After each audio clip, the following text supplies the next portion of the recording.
chemical arms race they couldn't win, they needed a game changer. So the food industry turned to a new technology based on genetics rather than chemistry, the genetically modified organism, better known as a GMO. 80% of Greg Stone's crop is now genetically modified, engineered to produce its own toxin that's lethal to insects like the European corn borer. So why do farmers like Greg still need ag pilots like Robert? This is a picture of Robert's work, recorded over a period of 2 weeks by a GPS unit we attached to his plane. He's still spraying, just not as much as before. Unfortunately, some corn borers are resistant to the toxin that the GM corn produces. Robert's job is to make sure those bugs don't take over the gene pool. Between the GM toxin and the pesticides, the system is working, at least for now. All this modern technology means farmers today produce vast quantities of crops. Now it's late September, harvest time. And farmers need a 21st century workhorse to get this enormous job done. I've come to get a hands-on lesson in modern farm machinery with specialist harvesting company Salmon's Adventures. Hey, Roger. You? Whoa, these suckers are huge. And its boss, Roger Salmons. We're going to teach you how to drive it today. It's a little bit bigger than my Prius, but I'm game.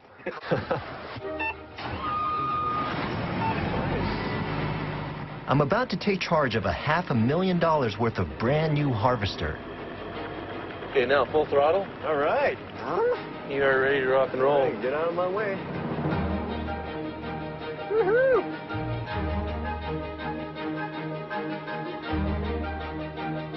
In fact, Roger's happy to let me lead the pack. The whole wheat crop now depends on a rookie. Fortunately, this big rig has a lot under the hood. A 360 horsepower engine, automatic controls, moisture sensors, even an optional GPS guidance system. Roger's machine can harvest 8,000 bushels of wheat per day. 60 years ago, the average combine harvested less than a quarter of that. Lift up on your header just a little bit. Lift up on my who? On my header? Plus sign, yep. Just, there you go. Good. Perfect. But mastering these levers isn't all it takes to produce a harvest. Oops, hit the button. Oops. I'm going to assist you here. Yeah, no, please do. Here's the bigger picture. Harvesting is a job on the go. These are the places where about a dozen harvester teams, including the Salmons, stopped to do their work last season. Tucked into their super efficient machines, each year, they crisscross the highways at the heart of America in a series of hectic mechanical migrations. Turns out, instead of harvesting their own crops, thousands of American farmers rely on the state-of-the-art equipment of specialists like the Salmons. By the end of October, Roger's team will have gathered 500,000 tons of grain and covered 5,000 weary miles. You have to be able to thrive on stress in order to do this. A lot of people, they're coming for the experience. They want to see the heartland of the United States, but cabin fever sets in pretty fast. It really does. The odds are they're not going to come back next year. So there's a lot of turnover in this business. Oh, tremendous amount of turnover, yes.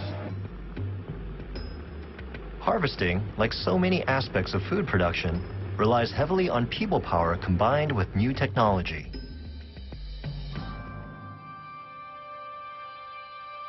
But sometimes, nature's way is the only option.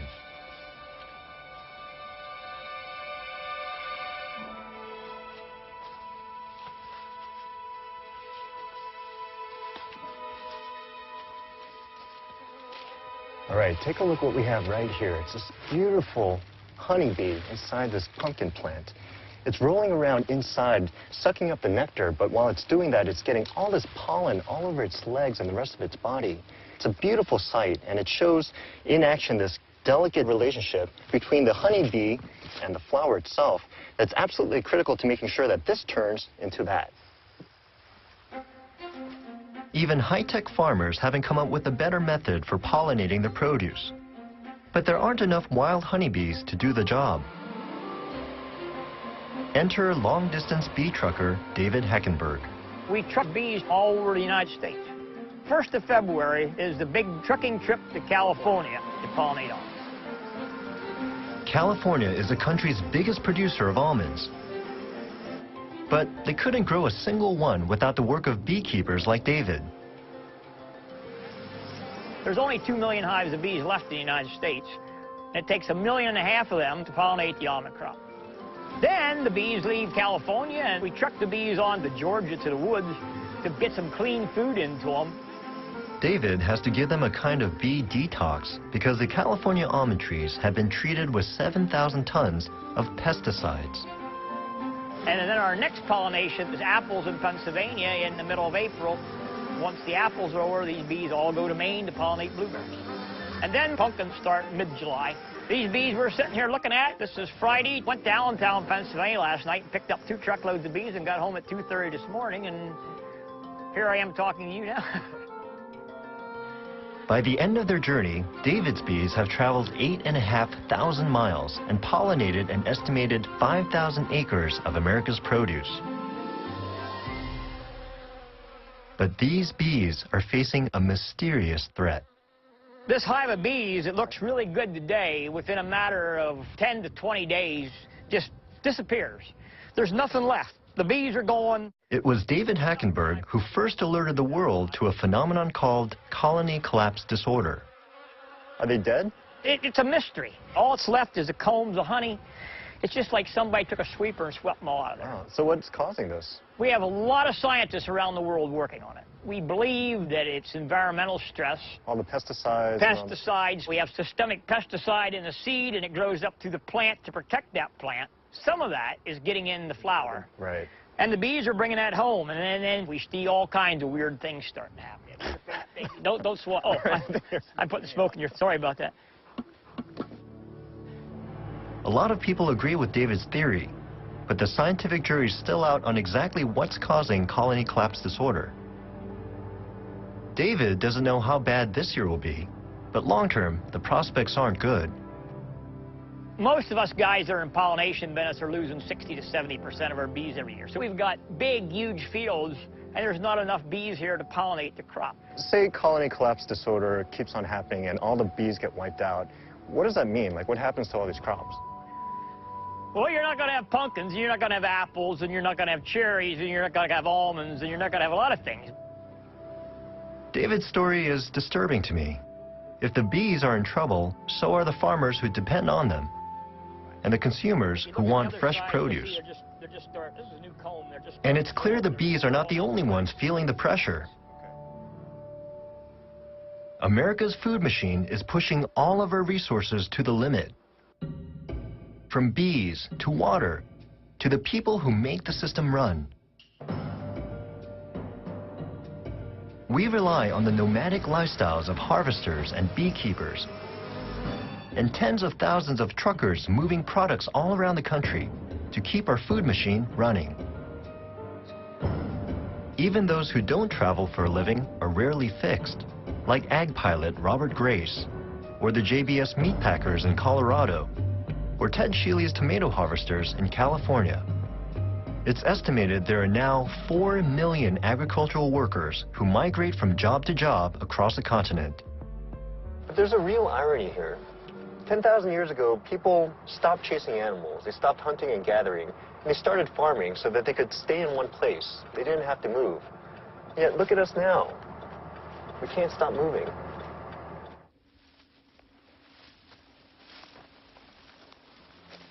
One reason that ag workers have to cover so much ground is that these days, there are a lot fewer people available to do those jobs.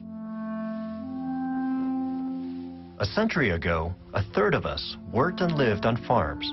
Now, it's barely 2%.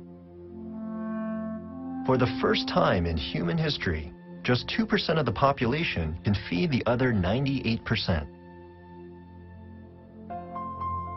And a lot of farmers like Greg Stone will tell you that technology has made their work a lot easier. The human element is becoming less and less of a factor. And that's good, because it doesn't matter if the sun's up, down, or if it's cloudy, or if it's Sunday or Saturday. It has eliminated a lot of the need for skilled humans. Sounds pretty different from what your grandpa did. I mean, would you consider yourself to be a farmer now? Now I'd be more of an input-output manager. But I do wonder all the time, what would Grandpa think of this? You know, it'd be fun to see his reaction. So it'd be cool. The original self-sufficient farmer, who laid the foundation for America's growth, has largely disappeared from the Midwest.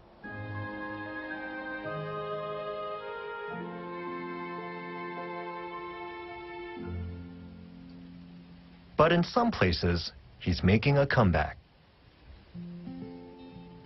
I've dragged myself out of bed at 5 o'clock in the morning to help a man aptly named Will Gardner get his product to market. Hey, what's up, man?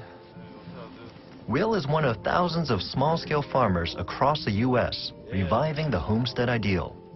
You don't want to get too close to the soil line, because I want the growth to still continue, so I just chop it off right here. You know, it's pretty tasty, man. A lot of people at the market love it. This is real back-to-basics farming, and some think part of a new green revolution. How'd you get into this in the first place? I just wanted to save money, you know, eat healthier. Figured it'd be a lot cheaper for me to grow the vegetables that we eat on a daily basis in my backyard, you know, simple stuff. And it just became addictive. They're very tasty. Do you use any, like, pesticides? No, just compost, man. So I put a lot of compost. I should have asked you that before I stuck that in my mouth. The amazing thing is, we're not in deepest rural Pennsylvania, or even suburban New Jersey.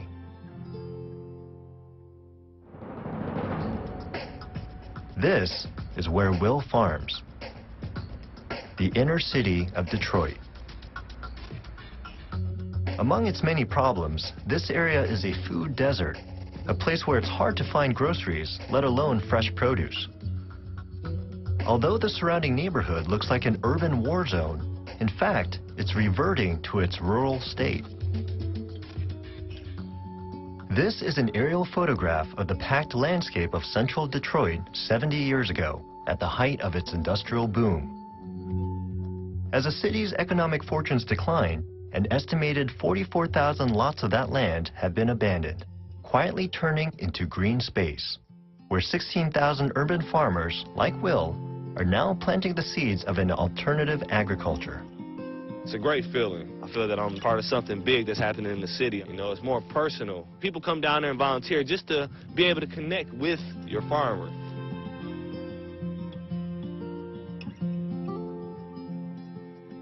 And that connection extends right into the heart of the city.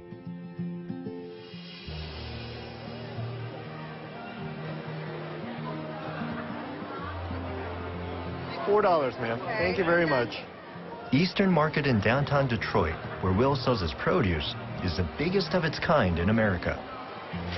Watermelons, salad greens, fresh kale, picked this morning. And after half an hour, immersed in the amazing vibe of this place, I realize how different this approach to feeding people is from what I've seen on my journey. Have a wonderful weekend. Picked fresh from a local garden run by my friend Will.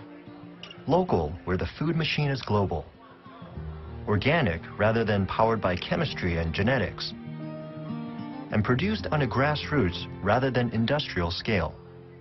I think it's great there are alternative ways that we produce the majority of the fruits and vegetables that Detroiters need to be healthy. Ashley Atkinson runs Greening of Detroit, a nonprofit that promotes urban farming, not so much as a lifestyle, but as a way for both farmers and customers to thrive.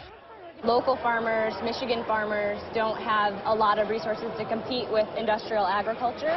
And places like this actually bring together consumers and producers, trying to not only provide, fresh fruits and vegetables to the community, but make a living. Is it working? It is working, absolutely. Is even more of a powerful argument for how important urban agriculture is for the city of Detroit. There's something kind of nice about this reconnection of land and people. And local organic food is reshaping diets, not just here, but all across the country. How far it can ultimately go, however, is open to question. After all, how many small-scale farmers like Will Gardner would it take to supply every one of these food outlets, even if America found craveability in local greens and grass-fed meats? In spite of its problems, our food machine meets this challenge and feeds 300 million Americans every day.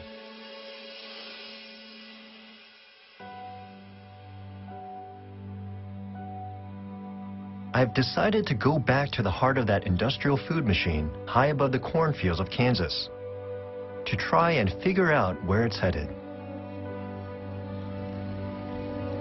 I'm taking a ride with Robert Grace in the Boeing Stearman his dad flew when he started the family crop dusting business after World War II.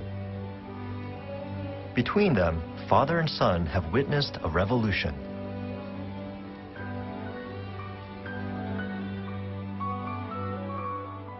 When you have an increasing population, automatic, you have to have larger and larger yields every year, forever.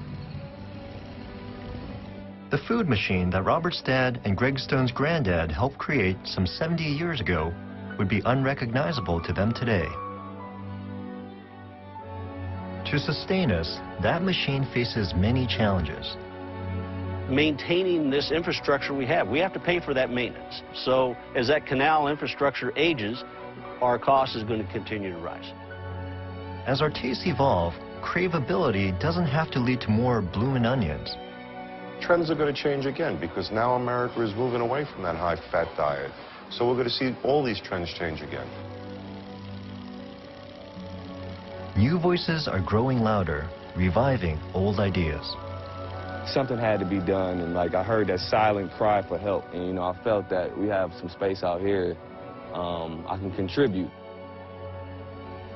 For most of the time that humans have walked the earth, the biggest threat to human life was hunger.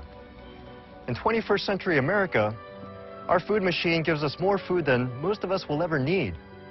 But it's not just about producing more calories. The question we now face is, how can we feed ourselves in a way that's healthy for us and sustainable for the environment? I think the future is very bright for agriculture. These crops we grow today will not look anything like they do now in 5 years. And that's part of the fun, to be part of that. One thing's for sure. As this revolution continues, our food industry will have to reinvent itself, as it has done so many times before. To keep food on the table, we're counting on it.